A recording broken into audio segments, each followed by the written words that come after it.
the religious far right has been working to try to obliterate public education for some time, and they believe now that they have found a way.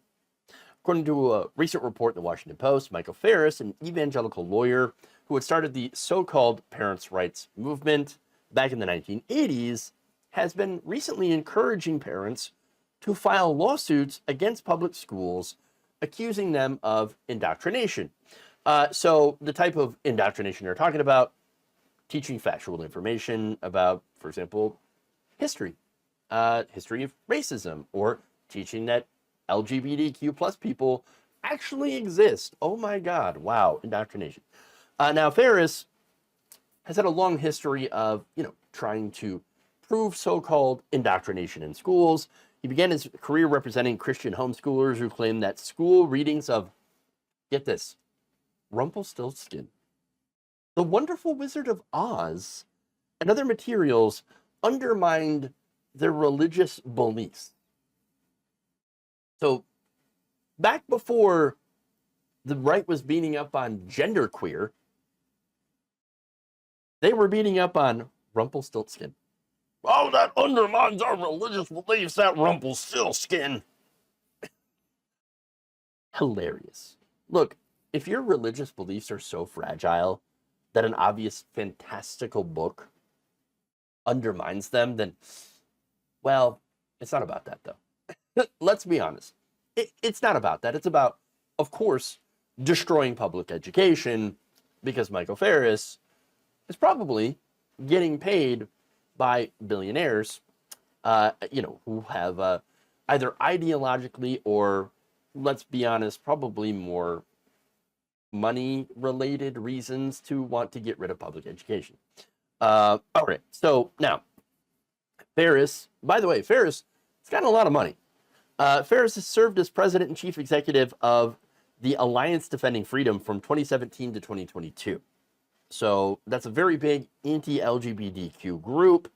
And that was before taking on these cases and trying to convince people that public schools are, quote unquote, a godless monstrosity that are indoctrinating children with a secular worldview that amounts to a godless religion, according to the Washington Post.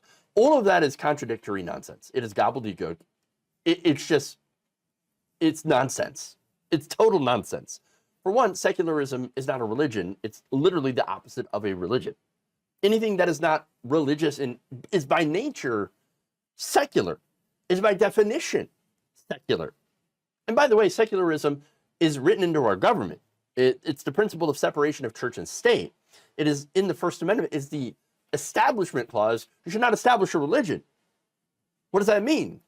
Again, it means the state is not supposed to sponsor religion and therefore remain secular. These are very simple concepts, but of course, it's not ignorance, it's not stupidity that is driving this lawyer. No, it is a desire to instill Christian fundamentalism on this country, on the people.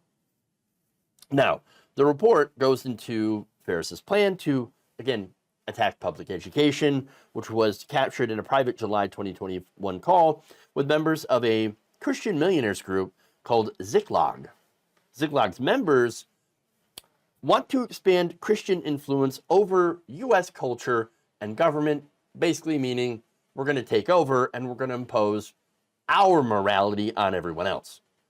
Look, it's one thing that if you're a religious person, and it doesn't matter to me what religion you are, and you've got your own codes of morality, like, oh, I'm not going to eat this particular food on Sunday, or I'm going to wear this style of clothing, and, be conservative in my dress.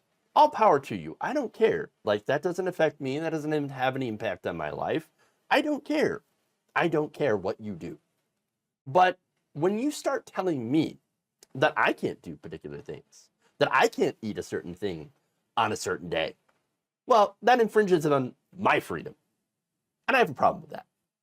And actually, every red-blooded American patriot should also have a problem with that, because that's literal tyranny.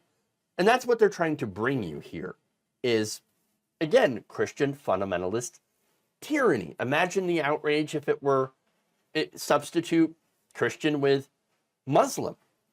Again, you had, I remember the days when there were so-called, Islamic no-go zones in the United States that the right was freaking out about.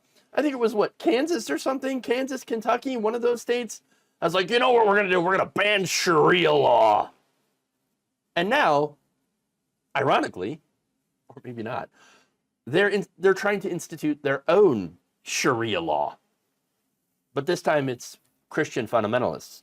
So now, anyway, Zikлаг's plan would include creating schools that incorporate conservative biblical worldviews in science, humanities, and the arts. Okay, so now look, I say that they're like trying to take over and all this stuff, and well, how do you take over? But you start with the education, right? You start with taking the education system, and then as part of a long-term plan, really trying to focus on indoctrinating young people into, again, this specific religion. That's why religion tends to target people who are younger, who are naive, and who are more easily said to be controlled. Okay, so that's what this is. Now, Farris, in this call, told the group that he believes the best way to ensure that the children of religious parents are protected from so-called indoctrination is to pass something called universal vouchers. So now universal vouchers might sound like a good idea. Oh, hey, here's a voucher. You can go to whatever school you want. And freedom of choice, right? Okay, the problem is, though, is that what you end up with is having private religious schools unaccountable to rules to the public school system being funded with taxpayer money. Again, these are unaccountable, right? Don't have to apply to the same standards, but yet they're getting funded by the taxpayer, while at the same time, that money is no longer going to public schools, which of course causes the further degradation of our public school system, which ensures that more people who actually do care about having a quality education might think, well, maybe I'll just take this voucher and I'll go to a private school, and it might be a better education. And of course, it enriches the people who are running those private schools. That's another part. That's why the billionaires and millionaires are very, very interested in this. Private school corporations, or the corporations that run these private schools, are very interested in this voucher program. And that's why they're a natural ally to these Christian fundamentalists. And again, that's a big problem here.